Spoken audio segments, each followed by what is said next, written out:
Məhəllə cavanı. Deməli, Dedim razon kəsildi. Türkiyənin müasir dövrü, biz bir dəfə Türkiyəyə keçmişik. Bəli. Türkiyə nə vaxt yaranmış uşaqlar? 1920 Lozanlı suyu. Ay sağ ol. Osmanlı dağlandı. Deməli, belə bir şey var idi. 1923, 1960. Türkiyədə birinci Respublika dövrü uşaqlar. Biz Mustafa Kemal Atatürk'ün dünyasının dəyişməsinə qədər olan hissələri keçmişdik. İndi isə Türkiyədə 42-ci Dünya müharibəsindən sonraki dövrü keçirik. İkinci Dünya müharibəsindən Türkiyə qalib ölkə kimi ayrılmışdı, yadınızdadırsa. Hətta mən sizə demişdim ki, Türkiyə 2-ci Dünya müharibəsi dövründə müharibəyə qoşulmamışdı, amma bitənə yaxın qoşuldu. Almaniyanın hissəriyə müharibə təşkil eləmişdi. 1945-in fevral ayında. Almaniyanın hissəriyə müharibə təşkil eləmişdi. Almaniya SSR-yə müharibə elan elədi. Türkiyə qoşuldu 2-ci Dünya müharibəsinə, düzdür? Müharibəyə qoşuldu və qalib ölkə statusunda oldu da rəsmi olaraq. Müharibənin bitməsinə 3 ay qalmış İsmət İnönü'nün dövründə. Və rəsmi olaraq Türkiyə qalib ölkə sayılır. Amma bir məsələ var. Yenə də Türkiyə iqtisadiyyatı 2-ci Dünya müharibəsindən sonra çox ağır dövrlər yaşayır uşaqlar. Çünki Türkiyə nə qədər müharibədən qalib ölkə kimi ayrılsa da, istərseniz müharibənin fəsadları olur, dağıntılar olur, dünya iqtisadiyyatına mənfi təsirlər olur. Türkiyə də dünya iqtisadiyyatının bu mənfi təsirlərindən pay götürmüşdür. Və Türkiyə iqtisadiyyatı ciddi bir durğunluq dövrünə daxil olmuşdur 2-ci Dünya Savaşından sonra. Deməli uşaqlar, 1945-də Türkiyə BMT-yə üzv olur, Birləşmiş Millətlər Təşkilatına. Təzə yaranılmışdı 45-lər, 2-ci Dünya müharibəsindən sonra. Türkiyə dərhal ora üzv edilir. 1947-ci ildə Türkiyədə Truman doktrinası qəbul edilibdir. Türkiyə ilə Yunanistana hərbi yardım edir. Amerikada qəbul edilib Truman doktrinası 1947-ci ildə. Uşaqlar, Truman doktrinasından Amerika Türkiyəyə və Yunanistana hərbi və mali yardımları etməyi öhdəsinə götürmüşdür. Truman doktrinasına görə Türkiyə və Yunanistana maliyyə yardımları edilməlidir ki, bu ölkələr iqtisadi böhrandan xilas olub inkişaf edə bilsinlər. 1947-ci ildə. 1948-ci ildə Amerika tarixində demişdik, Marshall planı var idi. Türkiyə yenə burada yardım almışdı, Marshall planından. Yenə yardım almışdı və nəticədə bütün bu Amerikadan aldıqları yardım Türkiyənin istər-istəməz 40-cı illərdə iqtisadiyyatın düzəlməsinə müəyyən qədər təsir göstərmişdi. Türkiyədə 1945-ci il ən çox düşən hadisələrdən biri aqrar qanun qəbul edilir, uşaqlar. Kəndlərə torpaq verilir, aqrar qanunun qəbul edilməsinə. Dünyada heç aqrar qanunu qəbul edilir. Hər kəsə 5 hektardan artıq torpaq verilməlidir. İndi gəlir deyir məsələyə. Kim deyər, Azərbaycan tarixinin neçənci ildə idi torpaq islahatı, aqrar islahatı. 1872. Orada da var. 1870-dən mənim. Heydər Əliyevin dövründən mi? 1969-1982-dən. Yox, o biri dövründə. 93 kimdir? Dili var. Tənəqə oldu da hamısı. 96. Torpaq islahatı Heydər Əliyevin prezidentliyi dövründə. Türkiyənin 1945 tarixinin oxşar cəhətində aqrar islahatın keçirilməsi. Amin. Türkiyədə uşaqlar, İsmət İnönü yadınızda Atatürk'ün ölümündən sonra prezident olmuşdu. 1938-1950-ci illərdə, düzdür uşaqlar? İndi 1950-ci illərdə İsmət İnönü dünyasını dəyişir və Türkiyədə İsmət İnönü'nün prezidentlik dövrü başa çatır. İnönü'nün dünyasının dəyişməsindən sonra Türkiyə prezident olacaq Cəlal Bayar. 1950-1960 dövrü. Bir də bunun baş naziri var, Adnan Menderes. Yenə 1950-60-cı illər. Yəni Cəlal Bayar Türkiyənin prezidenti olur, 3-cü prezident oldu da Türkiyənin. Birinci prezident Mustafa Kemal Atatürk, hərbilə Brand illər.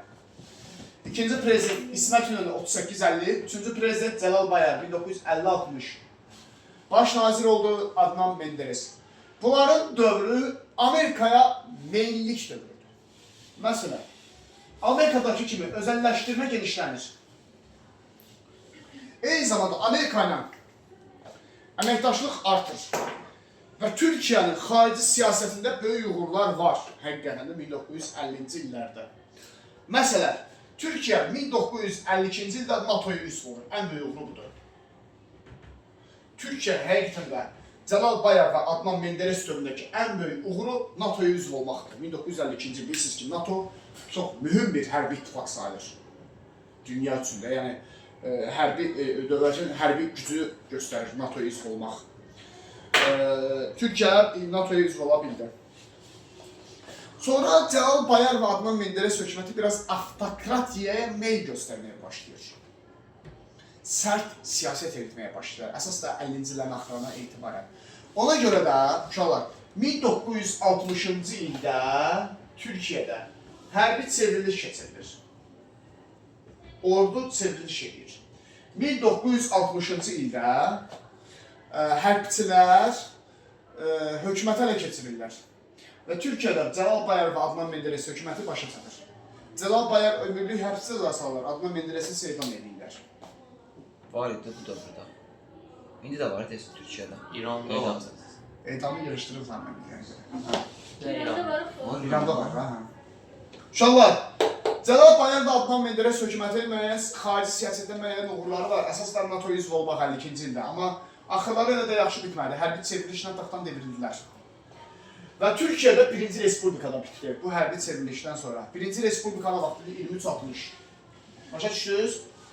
Türkiyədə 2-ci Respublika qurulur. 1963-dən sonra 1980-ə qədər Türkiyədə 2-ci Respublikadır. 2-ci Respublikanı 61-dən 80-ə qədər daha doğrusu. Yenə İsmət İnönü qoyur. Yenə rəhmətli İsmət İnönü hakimiyyətə gəlir. Çox konservativ biri idi. Yəni yaxşı praqmatik siyasətçidir. Xalqın nəbzini tutmağı bacaran biri idi əslində İsmət İnönü. Nə çox yeniliyə tərəfdarı idi, nə də çox köhnəliyə tərəfdarı idi. İsmət İnönü və hakimiyyətə gələn kimi 1961-ci il Türkiyə Konstitusiyasını qəbul eləmişdi. İsmət İnönü dövründə Türkiyənin ikinci konstitusiyası qəbul edilmişdi. Yeni konstitusiyası, daha demokratik konstitusiya. Türkiyənin birinci konstitusiyasına vaxt idi. Bəli. Türkiyənin birinci konstitusiyası. 2000, yox 1990. Türkiyədə vaxt yaranmışdı 1923-də. 1924. Hə, Türkiyə Respublikası ilk konstitusiyası idi. Mustafa Kemal'ın dövründə, düzdür? İkinci konstitusiyası 1961-ci il İsmət İnönü'nün prezidenti dövründədir. Bildiniz nəzər? Çox demokratik konstitusiyaydı. Mətbuat azadlığı genişləndirilir burada. Konstitusiya məhkəməsinə böyük hüquqlar, böyük imtiyazlar verilir. Türkiyə daha demokratik bir ölkə çevrilir. İkinci Respublika dövründə, İsmət İnönü'nün dövründə. Agrar islahat keçirilir. 1973-cü il yenidən uşaqlar agrar islahat keçirilir Türkiyədə. Agrar islahat torpaq islahatı. Agrar demək, torpaq verilməsi kəndlərə. Birinci agrar islahat nə vaxt idi Türkiyədə? Bayaq dedik. Bəli. Birinci agrar islahat 1945. İkinci agrar islahat 1973. Türkiyənin yenə də agrar islahatı keçirilir. Sonra çox maraqlı bir hadisə var Türkiyə tarixində. 1974-cü il Kipr problemi ortaya çıxır. Testlərdə necə yazılır bu? Diqqətlə yadda saxlayın. Kiprin enozisi. 1974-də baş verir. Enozis birləşdirmək deməkdir. Nə deməkdir? Torul, dinlə görək nə deməkdir?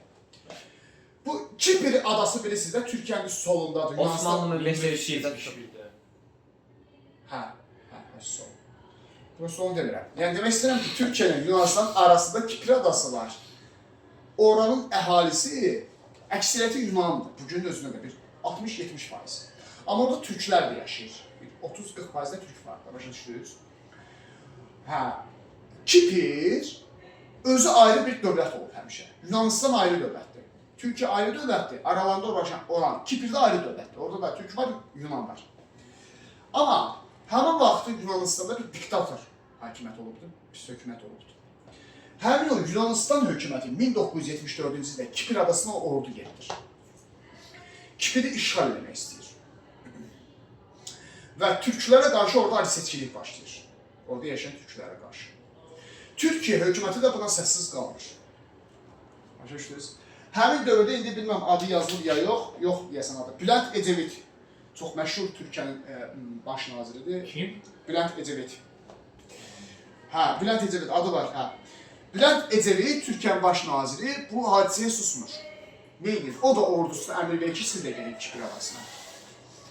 Deməli, türklər gedib Kiprin şimalını tuturlar və oradakı türklərin təhlükəsizliyi təmin edirlər.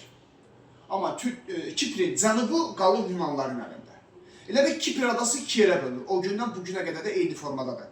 Kipr adasının şimalı qalır türklərin ixtiyarında, cənubu qalır Yunanların ixtiyarında. Bilirsiniz necə?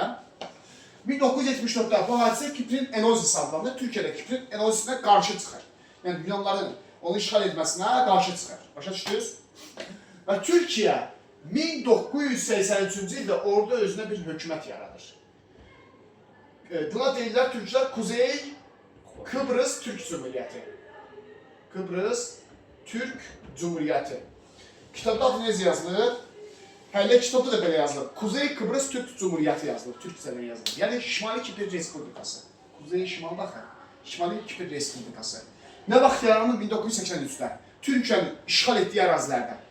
İşğal deyil, yəni ordusunun tutduğu ərazilərdən Şimali Kipr ərazisində yaranır. Amma Cənubi Kipr Yunanların ixtiyarında qalır. Bu problem o gündən bu günə qədər də qalmaqdadır. Hələ də dondurulmuş bir münaqişədir də. 74-də bu problem ortaya çıxıbdır. Kiprin enozisi baş verib Yunanlılar tərəfindən. Amma Türkiyə buna icazə vermir. Bülent Ecevit'in dövründə 83-də isə Türkiyə orada özünə hökumət yaradır. Kuzey Kıbrıs Türk Cumhuriyyəti yaradır. Amma beynəlxalq təşkilatlar tərəfindən tanınmamış bir hökumətdir. Kuzey Kıbrıs Türk Cumhuriyyəti. Biz Azərbaycanla tanınıyıq. Sonra 70-ci illər uşaqlar, 80-ci illərin əvvəlləri Türkiyədə dərin bir iqtisadi böhran dövrüdür. 70-80-ci illər Türkiyə tarixində dərin bir iqtisadi böhran dövrüdür və bu iqtisadi böhrandan Türkiyəni xilas etmək lazım idi. Və repressiyalar artır bu dövrdə, hərbi çevrilişlər artır, insanların yaşayışı pisləşir. Belə bir vəziyyətdə Turgut Özal dövrü başlayır. Türkiyədə çox sevilən biridir. Turgut Özal. 1989-1993 Türkiyədə Turgut Özal'ın prezidentlik dövrüdür. Türkiyədə Turgut Özal'ı iqtisadi möcüzələrin atası adlandırırlar. Türkiyədə qısa müddət içərisində iqtisadi cəhətdən xeyli gücləndirmişdir. Almaniyadakı Konrad Adenauer dövrü kimi. Fikir verin uşaqlar, 80-ci illərdə dünyanın hər yerində dövrü var, özəlləşmə, bazar iqtisadiyyatı, kapitalizmin güclənməsi var. Məsələn, Amerikada Ronald Reagan'ın dövrüydü, Böyük Britaniyada Margaret Thatcher'in dövrüydü, Türkiyədə Turgut Özal'ın dövrüydü. 1993-cü ildə Turgut Özal dünyasını dəyişir və bununla da olacaq. Türkiyə iqtisadi cəhətdən güclənmişdi, amma müəyyən qədər sarsılır yerdə. Uşaqlar, Turgut Özal'ın dövrü azad bazar iqtisadiyyatı Amerikadakı respublikaçılar kimi, Reagan kimi, xarici ticarət, sərbəstlik və liberal iqtisadi islahatlardadır. 2002-ci ildə Türkiyədə AKP hakimiyyəti gəlir. Rəcəb Tayyip Erdoğan.